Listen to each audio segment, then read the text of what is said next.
বন্ধ ছিল। এই প্রপাগান্ডাটা ছাত্রদল ইচ্ছা করে ছড়ানোর চেষ্টা করছে। এলইডি কখনোই 10 মিনিটের জন্য বন্ধ ছিল না, এলইডি 1 মিনিটের জন্য বন্ধ ছিল এবং আবিদুল ইসলাম খান আসার পরই বন্ধ হয়েছে। তার মানে বুঝতেই পারতেছেন আবিদুল ইসলাম খান তার পালিত সাংবাদিকদেরকে নিয়ে এসে এখানে ইচ্ছাকৃতভাবে এলইডি বন্ধ করিয়ে একটা মব সৃষ্টি করার চেষ্টা করছে এবং এই ন্যারেটিভ দাঁড় করার চেষ্টা করছে যে ইউল্যাব কেন্দ্রে ভোট গণনা সুষ্ঠু চলছে না। তারপর তারা কারচুপি হচ্ছে এটা সেটা বলে স্লোগান দিতে লাগলেন এবং আমি ফেসবুক লাইভে ছিলাম, আমি সামিয়া মাসুদ মোমো, আপনারা আমার আইডিতে গেলে দেখতে পাবেন। ফেসবুক লাইভে থাকাকালীন সময়ে এলইডির পেছনে তার টানাটানিরত অবস্থায় গলায় কাঠ ঝোলানো এবং ক্যামেরাওয়ালা একজন সাংবাদিককে আমি এবং ওইদিকে মুহসিন হলের অনেক ভাইরা ছিলেন বা অন্য হলের ভাইরা ছিলেন, তারা টেনে বের করেছি। টেনে বের করার পরে মানে তাকে আমরা জিজ্ঞেস করছি এলইডির পেছনে তিনি কি করছেন, তার ধরে কেন টানছেন। তিনি হচ্ছে এখান থেকে চলে গেছেন। এর মানে তিনি চলে যাওয়ার কিছুক্ষণ পরে মানে এখান থেকে বের হয়ে আসার সাথে সাথে এলইডি অন হয়ে যায় এবং ছাত্রদল মনোনীত ভিভি প্রার্থী আবিদুল ইসলাম খান তার মব ক্রিয়েট করা শেষ করে মিছিল টিছিল শেষ করে চলে যান। এখন আপনারা পুলিশের সামনে অবস্থান নিয়েছেন কেন? শোনেন, একটা সত্যি কথা বলতে পুলিশ এই কেন্দ্রে মানে এখানে খালি 4-5 জন দেখছেন, তাও এখন দেখছেন। শুরু থেকে এখানে 3 থেকে 4 জন পুলিশ ছিল এবং ওইদিকে কোনো পুলিশ নাই, এদিকে কোনো পুলিশ নাই।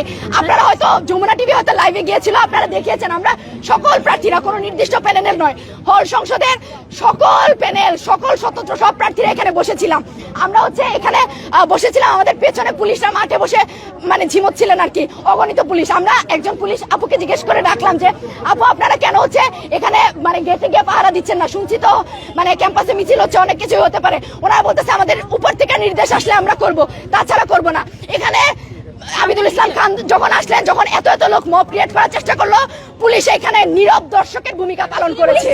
পুলিশ ছিলই না, পুলিশরা দুই পাশ থেকে 3-4 থেকে সরে গিয়েছে। আমরা প্রার্থীরা যারা আছি হল সংসদের সকল প্রার্থীরা এখানে ছিলাম।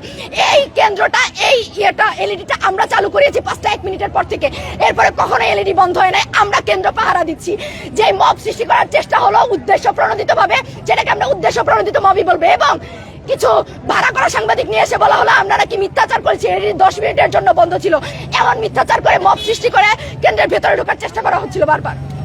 আপনি একটু বলবেন, আমি যখন 4টা বাজে যখন দেখেছি তখন দেখলাম যে হচ্ছে যে আমরা সংবাদপত্রে ঢুকতে পারি নাই।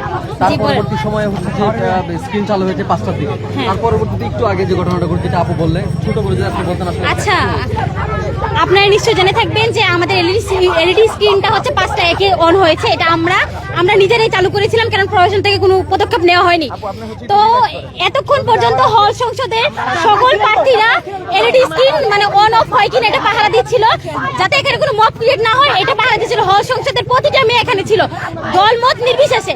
তো ওই জায়গা থেকে হঠাৎ আবিদুল ইসলাম হচ্ছে ছাত্রদল প্যানেলের মনোনীত যে এজিএস মায়ের তানভীর আলম মায়ের, উনি আসে তাদের যে হচ্ছে পুলিং এজেন্ট, ওই পুলিং এজেন্ট চেঞ্জ করতে আসে, মানে তাদের ওই ভিতরে পুলিং এজেন্টকে চেঞ্জ করে তাদের ছাত্রদল মনোনীত যে শামসুনার হল সংসদে এজিএস আছে নিতুরানী সাহাকে ওইখানে দেওয়ার জন্য চেষ্টা করে, কিন্তু ম্যামরা রাজি হয়নি। পরে ওইখান থেকে আবার হঠাৎ দেখি আবিদুল ইসলাম খান আসে। আবিদুল ইসলাম খান আসার পরে 1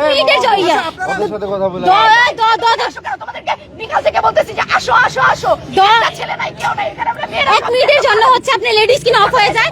ইভেন ওইখানে আমরা দেখি যে একজন ভুয়া সাংবাদিক ওইখানেই তার হচ্ছে আপনার ইয়ে করে এলইডি স্ক্রিনটা হচ্ছে অফ করে ফেলে। তো সম্পূর্ণ হচ্ছে এটা আমরা জানি যে সম্পূর্ণ এটা পরিকল্পিত একটা কাহিনী, ডাকসু বানচালের কাহিনী। এটা সম্পূর্ণ পরিকল্পিত উদ্দেশ্য প্রণোদিত। হ্যাঁ, যে ভুয়া স্লোগান দিচ্ছিল এবং চুর বলছিল, প্রশাসনকে চুর বলতেছিল যে বিশ্ববিদ্যালয় প্রশাসন হচ্ছে ডাকসুর ভোট চুরি করতেছে, কারচুপি করতেছে। অথচ ওই সময় যে সময়টা হয়েছে ওই সময় কিন্তু আমরা এলইডি দেখতে পাইনি। তারা ছিল ছাত্রদল মনোনীত প্যানেলের সবাই, ছাত্রদল।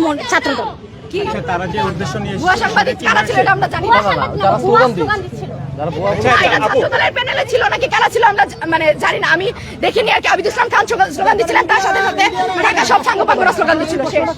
এখানে যে পুলিশের আইনশৃঙ্খলা রক্ষাকারী বাহিনীর দায়িত্ব কি? পাহারা দেওয়া। ওদের যে ইনচার্জ ছিল ওরা একটা প্রশ্ন করেন যে সে কই, মানে তার পুলিশগুলো কইছিল, তার কনস্টেবলগুলো তখন কইছিল। যেটি শুনছিলেন যে এখানকার যারা রয়েছেন তারা কিন্তু অভিযোগ করছেন যে প্রশাসন নীরব ভূমিকায় রয়েছে এমনটাই কিন্তু অভিযোগ করছেন আমরা সেটি কিন্তু এখানে দেখতে পাচ্ছি এবং তারা কিন্তু অভিযোগ করছেন এবং প্রশাসনকে তারা জিজ্ঞেস করছেন যে আমরা এখানে বসেছিলাম, ওরা চেয়ারে বসেছিল গণহারে, বলি যে এখানে যান, ইয়েতে যান, গেটে যান। ওরা বলে যে আমাদের উপর থেকে নির্দেশ আসলে আমরা যাবো, সবই খালি উপর থেকে নির্দেশ আসলে করবে। প্রার্থীরা এখানে ভোট কেন্দ্র পাহারা দিচ্ছি, একজন আসে মব ক্রিয়েট করতে, তার সাঙ্গপাঙ্গ নিয়ে সবাই দুই ভাগ হয়ে সরে যায়, সরে তাকে জাহির করে দেয়, যান ভাই মব ক্রিয়েট করেন। আচ্ছা, আপনারা মিডিয়ারা ওনার কথা শুনছেন, নিউজ বিহাইন্ড দ্য নিউজ খুঁজে বের করেন, ওরা কি ইনচার্জ থেকে ধরেন, সে তার দায়িত্ব পালন করতেছে না কেন?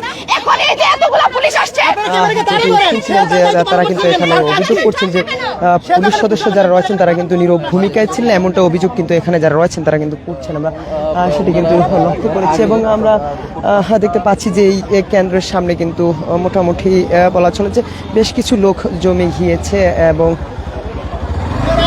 তারা কিন্তু নানানভাবে ক্ষিপ্ত হয়ে তারা কিন্তু অভিযোগ করছেন এবং এখানে যিনি কথা বলছিলেন তিনি মূলত বলছেন যে 1 মিনিটের জন্য মূলত সাংবাদিকদের কাঠ গলায় পরিচয় এক ব্যক্তি এসে মূলত এখানকার এলইডি লাইটের তারটি মূলত ছুঁড়ে পেলেন, এমনটা অভিযোগ কিন্তু তাদের পক্ষ থেকে করা হয়েছে।